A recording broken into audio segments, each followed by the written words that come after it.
morning mga bash. Maganda yung araw ngayon. Blow yung langit. Sana maghapon ganyan, no? Sandun yung housemate ko. Dadalhin niya yung sasakyan sa car service. Ganyan dito mga bash kapag winter, nagpo-frozen yung mga sasakyan. Ayan. Kailangan mong tanggalin yung frozen. Kapag hindi uulan ng snow, kapag hindi snow ang tatanggalin mo sa windshield, yung frozen ang tatanggalin mo.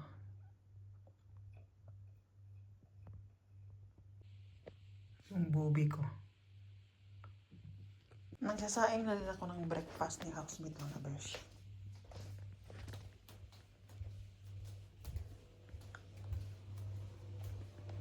Ito siya. Para pag uwiin niya mamaya, iwanan lang siguro niya yung sasakyan doon sa service.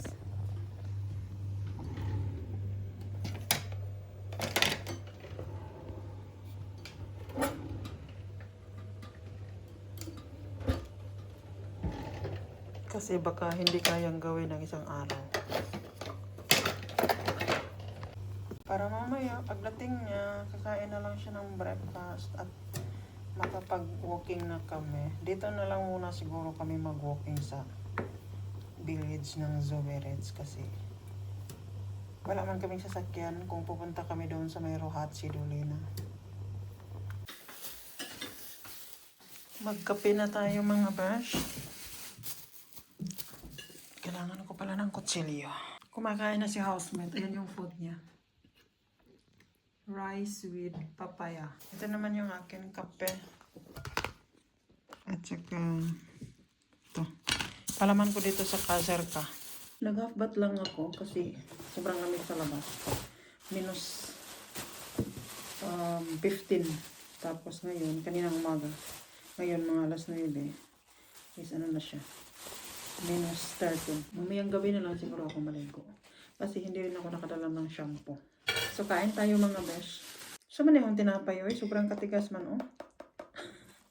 Ayoko na siyang initin. Tapos, ipapalaman natin yan mga besh.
So, ito yung karne na binili namin kahapon mga besh sa Kaufland.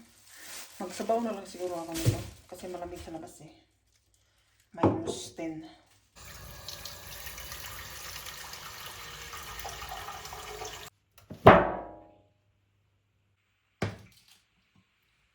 So, ginanito ko lang siya pagkahiwa mga besh. Yung maliliit lang na pagkahiwa para mabilis siyang lumambot.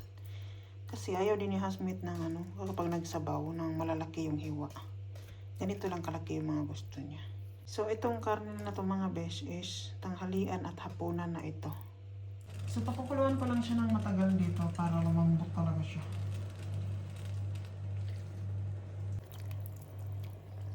So, lalagyan ko siya ng carrots. Lagay ko na siya habang pakukuluan ko siya ng matagal para malambot na malambot. Kasi ayaw ng housemate ko na matigas ng carrots. 2 oras, iwan ko na lang kung hindi pa madurog yan. So, mamaya ko na ilagay yung broccoli. mga 30 minutes bago matapos kasi mabilis lang namang maluto yung broccoli kaysa sa carrots. So kung kanina mga besh maaraw na maaraw at blue yung langit, ngayon wala na, umalis na yung magandang panahon. Ayun may bundok doon. Kapag nasa taas ang accommodation mo, makikita yan eh. Kaso kapag nasa baba ka, hindi mo makikita. Yan ang makikita mo. So, kakain na kami mga besh. Ayan na yung sabaw. Ang oras ngayon is 1:30 na ng tanghali. So, kakain na kami at after nito mag-walking na kami. Pulyab ka, good? Yes. So, diba masaya na yung housemate ko sa ganyang pulyab ka? Yung nag-iisang shop dito sa... hindi siya nag-iisa. Kapag sa malaki, nag-iisa siya. Kasi mayroong isa doon sa kabila, maliit lang siya. Tempo Supermarket Zoverets. Ito ko to eh.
So mga besh, nakauwi na kami, no? Ayan yung nabili namin. Nakalimutan ko kasing magdala ng shampoo. Kaya, bumili kami ng shampoo.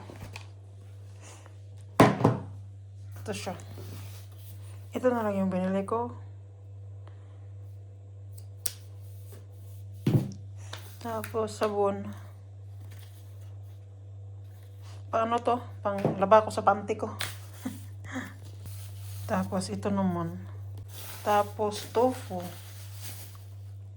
Kay housemate. Ay grabe, namamula yung mukha ko. Sobrang lamig kasi sa labas mga besh. So meron kasing ganito yung kapatid ko mga besh doon sa Netherlands. Ayan. Nagustuhan ko siya. Ano siya?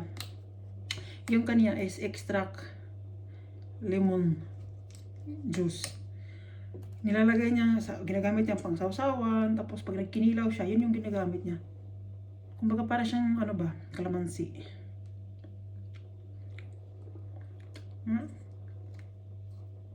Wait lang. Ay, pangit yung saraduhan niya. Hindi ito maganda pag ilagay sa bag, kay mano. Tika muna. Hindi ba siya mabuksan? Matatapon siya pag nilagay sa bag.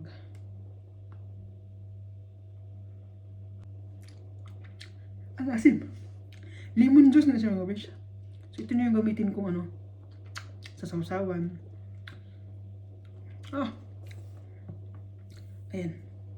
Nakita ko dun sa terno. Kaya binili ko. Ayan. Copied not kayong brand niya. May number dito, may ganito. Dun sa Kaufland wala akong nakitang ganito. Tagal ko na naghahanap ng ganito. Binuksan ko yung mga bintana namin pagdating kasi ang baho ng bahay, may broccoli. Pangit na amoy. You want chai? So yung chai na dala namin mga besh is hindi namin siya nainom doon sa labas. Itong chai na to is pure blueberry. Yung blueberry na nakuha namin sa mountain, sa forest. Dinaray, tapos dinurog. Tapos yun yung ginagawang tea ni housemate. Kasi hindi kasi housemate umiinom ng ibang tea. Ito lang talaga. Kasi pag umiinom siya ng ibang tea, nag-ano yung tiyan niya. Alburoto. Nagwawala. Nagtatai siya kinabukasan. So, ayan lang naman yung ganap namin ngayong maghapon mga besh. Kasi nga nasa service si Peter, so hapon na kami nag-walking. Wow. Best chai, blueberry. Best. Ano? Background.